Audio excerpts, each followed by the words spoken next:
Ci sarebbe stata una seconda persona venerdì notte in via Spalti a Mestre, dove un uomo di cui ancora non si conosce l'identità ma che probabilmente era un senza tetto, è rimasto stritolato in un cassonetto della Caritas per la raccolta dei vestiti usati, probabilmente mentre tentava di estrarne alcuni. La polizia ha infatti acquisito un video registrato dalla telecamera di sorveglianza di un residente della zona che riprende la scena e anche un'altra persona. Gli inquirenti dovranno ora accertare se sia arrivata in un secondo momento oppure se abbia assistito dall'inizio a quanto stava accadendo.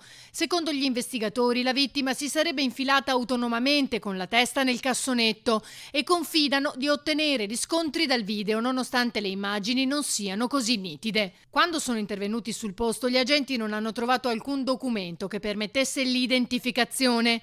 Volto e impronte non figurano nell'archivio delle persone con precedenti penali o di polizia, né in quello dei servizi sociali del comune e della Caritas.